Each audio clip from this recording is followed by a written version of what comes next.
हाय दोस्तों। फिर से मैं हाजिर हूँ एक बहुत ही बेहतरीन टॉपिक आपके लिए लेकर के उसका जिसका नाम है एक्सरे। हम लोग आज के क्लास में सीखेंगे और देखेंगे कि एक्चुअली एक्सरे कैसे प्रोड्यूस होता है। और एक्सरे एक ऐसा रे है जिसको बहुत ज़्यादा यूज किया जाता है मेडिकल साइंस में, पर्टिकुलरली हड्डी उड्डी टूटने में, कहीं पे वेल्डिंग अगर हुआ है, वेल्डिंग सही हुआ है कि नहीं उसको देखने में, या फिर आप एक्सरे का यूज जो है इंडस्ट्रियल लेवल पर भी सीट्स वगैरह की मोटाई और सीट्स में कोई अगर फ्लॉ है, क्रैक है, तो उन सब चीज़ों को जो है डिटेक्ट करने के लिए हमारा एक्सरे बहुत ही मददगार होता है। तो आज के क्लास में हम सीखेंगे कि एक्सरे एक्चुअली क्यों कैसे प्रोड्यूस किया जाता है और इसका इन्वेंशन किसने किया था। सबसे पहले मैं देखूंगा कि उसका बेसिक प्रिंसिपल क्या है। एक्सरे को रॉटन साहब ने जो है इन्वेंशन किया था, और एक्सरे जो है बहुत ही हाई पेनिट्रेटिंग रेज है, जिसकी भेदन क्षमता बहुत ज़्यादा होती है, और इनका जो वेवलेंथ होता है वो एक्सट्रीमली कम होता है, नियरली 1 आर्मस्ट्रॉन्ग के आसपास इसकी जो है वेवलेंथ होती है। तो कुलिज, इसको कुलिज टिप कहते हैं, जिसको रॉटन साहब ने सबसे पहले जो है यूज किया था 1800 जो है लगभग 1895 ईस्वी के आसपास। ये हम लोगों को ये जो है एक्सरे प्रोडक्शन के लिए जो सिस्टम मिला वो 1895 के आसपास, मतलब आज से लगभग 120 साल के आसपास, 125-30 साल के पहले ये मुझे मिला, और ये हमारी पूरी दुनिया के लिए एक वरदान साबित हुआ।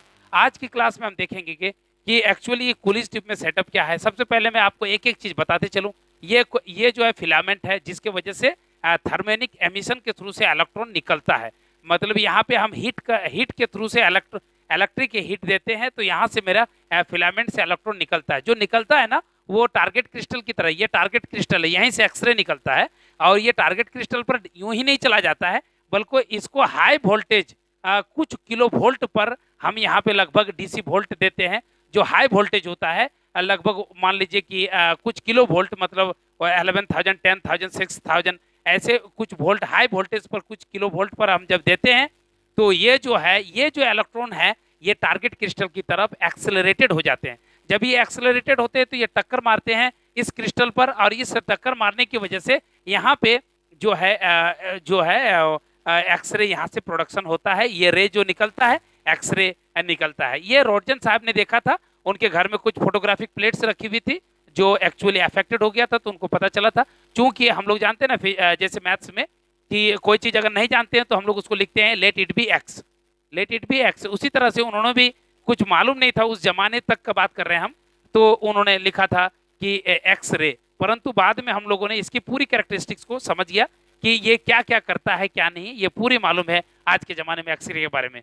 तो एक्सरे में हाईली एक्सेलरेटेड इलेक्ट्रॉन्स जो है वो इस पर टारगेट क्रिस्टल पर पड़ता है, और पड़ने के बाद यहाँ से मुझे एक्सरे प्रोडक्शन होता है। एक्सरे प्रोडक्शन के दरमियान बहुत सारा हीट भी प्रोड्यूस होता है इस टारगेट क्रिस्टल के चैम्बर में। यहाँ पे ये मेरा जो है ना, ये पूरी ग्लास चैम्बर है जो फुल्ली जो एवाक्यूटेड है। यहाँ पे कोई भी जो है कोई भी एयर या कोई भी उस निकासी पॉइंट नहीं होती है, बल्कि ये फुल्ली एवाक्यूटेड होती है।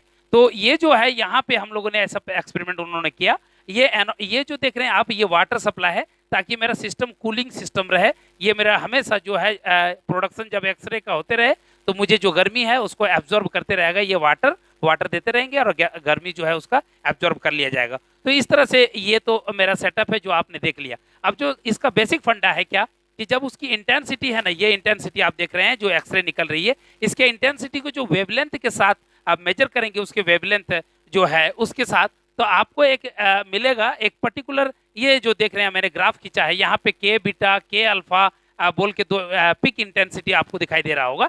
एक्चुअली कुछ सर्टेन वेवलेंथ पे आपको जो है ना एक्सरे मिलता ही नहीं। इसीलिए जिस वेवलेंथ तक आपको ये नहीं मिलता है उसको हम लोग थ्रेशोल्ड या कट ऑफ जो है, कट ऑफ, इसको कट ऑफ वेवलेंथ भी कहते हैं, कट ऑफ वेवलेंथ। अब आपको जो मजेदार कहानी दिखाई दे रहा होगा वो ये दो पिक है, के बीटा के अल्फा। हम देखें, खाली के सीरीज होता है, एक्सरे की भी कई सीरीज आती है। एक आपका जो है सिंपल एक्सरे होता है, एक होता है के एक्सरे, एक होता है एल एक्सरे भी हमने यहाँ दिखाया है, और एक एम एक्सरे भी दिखाया आपको। ठीक है, तो आपको यहाँ समझने की जरूरत है कि क्या क्या होता है। पहले बता दूं कि हाईली एक्सेलरेटेड इलेक्ट्रॉन जब टारगेट क्रिस्टल पे आके घुसता है तो इसकी दो घटनाएं हो सकती है। एक तो ये जो है वहां पे रहने वाले बाकी एटॉम्स के अंदर घुस जाए और उनकी जो एनर्जी है उनको चेंज कर दे और अपने खुद की भी एनर्जी को जो है खत्म कर दे। तो उस तरह के घटना में भी एक्सरे निकलता है जो कि छोटा मोटा फोटोन के शक्ल में निकलेगा इधर। लेकिन सेकंड थिंग जो है, जब इलेक्ट्रॉन्स इसमें टारगेट क्रिस्टल पर इस प्रकार से पड़े कि वो दूसरे टारगेट क्रिस्टल के किसी एक इलेक्ट्रॉन को स्नैच आउट कर ले, माना निकाल ले वहां से। अब निकलेगा तो दो तीन तरह ये निकलेगा, तो कहां से निकलेगा ना, वहां निकलने का सबसे बड़ा प्राइमरी सेंटर है मेरे लिए वो के सेल का। अगर के सेल का इलेक्ट्रॉन उसने निकाल लिया तो वो उससे निकलने वाली के सेल से अगर निकाला तो इसीलिए वो एक्सरे जो हमारा के सीरीज की कहलाएगी। अब आता है क्या, के सीरीज का एक्सरे निकलेगा पहला, अगर के सीरीज का निकलेगा। अब के में आप देख सकते हैं क्या कि के सीरीज में जब ऐसा के का कोई अगर एक इलेक्ट्रॉन को यहाँ से स्नैच आउट करके निकाल लिया गया तो यहाँ पे वैकेंसी क्रिएट हो जाती है। ये वैकेंसी कौन फुलफिल करेगा ना, ऊपर से जो एल सेल के इलेक्ट्रॉन है वो आकर के इलेक्ट्रॉन जो है फुलफिल करेंगे। अगर ऐसा हुआ तो जो लाइट निकलेगा, चूंकि ये हायर एनर्जी है, ये भी लाइट छोड़ेगा, ये भी लाइट छोड़ के ही एक्चुअली ये भी लाइट जो छोड़ेगा ये लाइट ही मेरा एक्सरे होगा। तो इस तरह से अगर हुआ, ये ट्रांजिशन हुआ तो ये मेरा के अल्फा कहलाता है। के अल्फा मतलब एल सीरीज से वो वैकेंसी फुलफिल कर दी गई है। और सेकेंड थिंग, ये जो के सेल का ही अगर एटॉम, अगर के सेल का ही इलेक्ट्रॉन अगर आकर के एम सेल वाले ने अगर ट्रांजिशन किया और इस तरह से जो फोटोन निकला, जो एक्सरेज निकला, जो लाइट निकला, वो मेरा हो जाएगा क्या ना एम सीरीज के लिए। इसी को हम लिखते हैं के बीटा।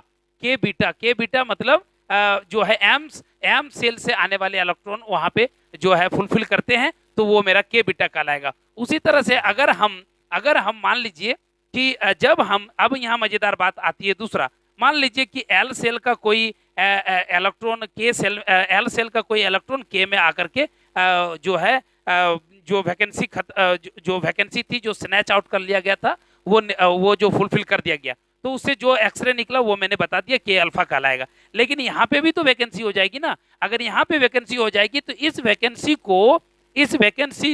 वैकेंसी को अगर मान लीजिए इस वैकेंसी को अगर एम सेल वाले इलेक्ट्रॉन आकर के पूरा करते हैं तो फिर वो एल सीरीज के लिए, एल सीरीज का एक्सरे हमारा प्रोडक्शन शुरू हो गया। एल सीरीज का क्यों, क्योंकि एल सीरीज से वैकेंसी है तो एल सीरीज पर जो एल सीरीज पर आने के लिए जो इलेक्ट्रॉन आते हैं वो एमिट करेंगे हमारे एक्सरेज, वो हमारे एल सीरीज के होंगे। तो अगर एम से आते हैं तो उनके लिए अल्फा, के अल्फा। उसी तरह से अगर एल एम एन से होंगे, यही अगर एन से आता तो मेरा एल बीटा मतलब मेरे यहाँ अल्फा बीटा। आप तो जानते हैं कि ग्रीक शब्द में अल्फा बीटा जो है गामा, ये ABCD है हकीकत में।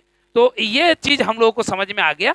तो ये डायग्राम आप देख रहे हैं ना, यहाँ पे मैंने के अल्फा के बीटा लिखा है। तो ये है एक्चुअल पूरा आपका डायग्राम कि के अल्फा है, ये के बीटा है, ये एल अल्फा वो वाली वैकेंसी है जो के को फुलफिल करने के लिए ये एटम जब यहाँ जाता है तो ये एम के द्वारा फुलफिल कर लिया अगर जाए तो यहाँ से पुनः एक्सरे निकलेगा, यहाँ से भी एक्सरे निकलेगा, यहाँ पे से भी। तो इस तरह से पूरी जो एक्सरे है हमारी प्रोडक्शन वो आपको समझा दिया है मैंने। मैं उम्मीद करता हूँ कि आपको एक्सरे के अल्फा के एल सीरीज का जो एक्सरे है या एम सीरीज का भी अगर एक्सरे है तो वो आपको समझ में आ गया होगा कि कैसे ये होता है। तो अगर दोस्तों आप लोगों को ये हमारे वीडियो अच्छा लगा होगा तो निश्चित रूप से आप सब्सक्राइब कीजिए, उस पर कमेंट कीजिए और जो है जो नए वीडियो हम ला रहे हैं उनके लिए हमें एनर्जी दीजिए।